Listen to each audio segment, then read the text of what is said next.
இவர் ஒரு பக்கம் பேசினாலும் நிர்மல்குமார் இன்னொரு கருத்தை முன்வைக்கிறார். ம் நான் வந்து 40% ஓட்டு வாங்கிடுவேன். ம் நாங்க வந்து ஒரு திமுக ம் பிரமுகர்கிட்ட பேசும்போது அவரே சொல்றாரு 40% வாங்கிடுவேன். ம் போன வாட்டி எனக்கு வந்து எலெக்ஷன்ல 40%க்கு மேல வாங்கி ஜெயிச்சாங்களான்னு எனக்கு தெரியல. இல்ல இப்போ 35 தான். 35% தான் ஜெயிச்சிருக்காங்க. ஆமா. அதுலயும் 3% ஓட்டுல தான் ஜெயிச்சே இருக்காங்கன்னு வச்சுக்கோங்களேன்.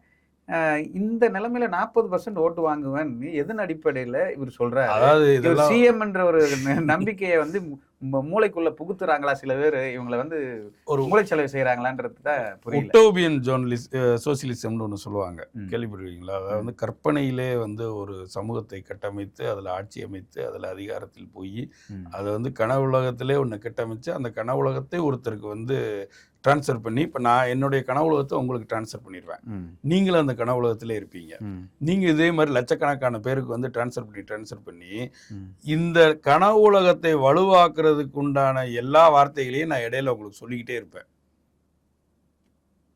நான் 40% ஓட்டு இருக்கு, நம்ம எடுத்தோடனே சிஎம் தான், நமக்கு வந்து கவர்மெண்ட் இதாக போகுது, நம்ம கவர்மெண்ட்டை ஃபார்ம் பண்ண போகிறோம் அப்படின்னா தான் அந்த கனவு கலையாமலே இருக்கும் உங்களுக்கு.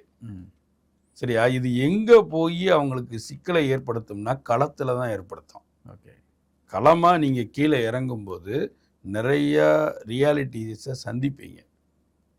அவங்களும் தொண்டர்களும் சந்திப்பாங்க, நீங்களும் சந்திப்பீங்க.